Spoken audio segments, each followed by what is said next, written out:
Just got back from game 2, round 2, and way 2, get it done. Big fucking win. Maybe one of the craziest Knicks games I've ever been to. I was down most of the game because Miami's playing a better brand of basketball than the Knicks. They're more polished. The offense is better. The ball moves. They set picks. They make the extra pass. They're just one step ahead on offense, it seems. They're definitely a little bit more polished. They don't make as many mistakes. They don't seem as indecisive at times as the Knicks. The shooters are there. They know their assignment. They're there to shoot.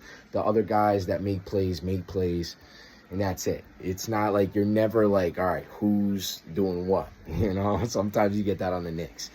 But the Knicks are just built with guts. And what tonight was a gutsy fucking win. Sometimes as a fan, I get stressed out because I always gotta, when my teams are good, it's never like they're good because they're so talented or they're so polished.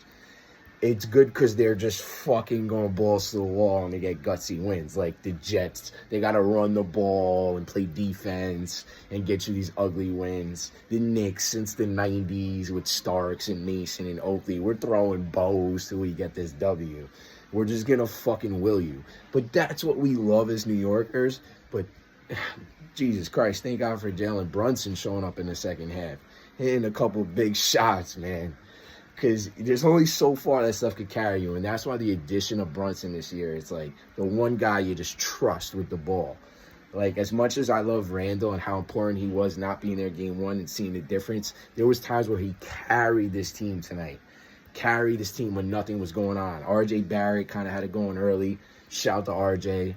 Someone you wouldn't expect, but he's had a couple big games through these playoffs. He's actually emerged and evolved into this guy just when the fan base was kind of giving up on him a little bit. It's like, he takes this aggressive step in the playoffs. And if he's going to produce, that's what's going to give us the edge and make us a solid team to a good team.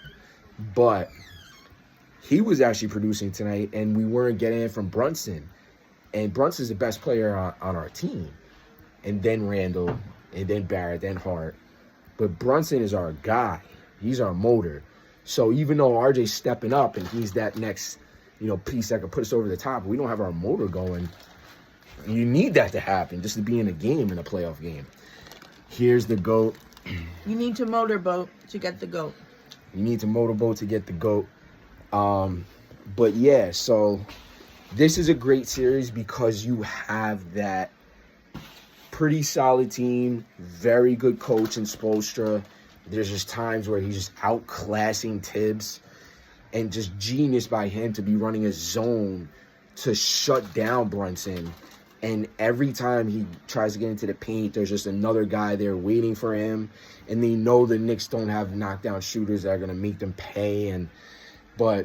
So Spo's just always, he's getting the most out of his guys. Gabe Vincent, what? Cody Martin, those guys look like killers tonight.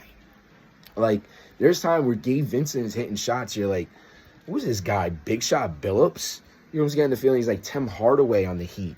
Like, dude, how are you getting this production out of this guy? Where we don't get that production out of guys like Quickly and, those guys need the ball in their hand more often. They can't just come off the bench and give you that. But guys on Miami, they know how to step up. They're just professionals. That organization all around, Pat Riley, top to bottom. He just knows how to pick them. He knows how to coach them, knows how to train them. He knows what the fuck he's doing since he's been in New York. This post game, New York or nowhere. That's all I gotta say. It's how we gotta end this. I'm not gonna have a voice for 2 days. It's been a hell of a time, and let's go New York. I think this series is anyone's right now. I think the Heat have a little bit of an edge. They got to feel confident even after losing this. This was a game they could have had without Jimmy Butler. But at the same time, things could switch very quickly because the Knicks could go on the road and have an advantage on the road. Sometimes they play better on the road, and Miami doesn't have a fucking home court like MSG. Let's be real. So if they steal one on the road, all of a sudden they go up 2-1, they're not a team that you want to now if they got to reach deep for buckets and get gutsy, the Knicks are going to out-gutsy them. But if they could keep playing their professionalism and just keep the ball movement, they don't want to have to be it where they have to force field goals and where they're down in the series, they're down in the game. That they don't want that. So let me tell you, if the Knicks can be equal and stay in the mix with the other team, they have a chance of winning. But if they're up 30 points, 20 points, It's kind of true. they're going to be down at They'll the blow end. the game. So you must stay equal. Keep the pace going. Keep the rebounds flowing. Keep the ball going.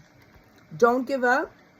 Keep it equal. Keep it even. It will keep you going. Because the New York hype will keep you at the end of the night.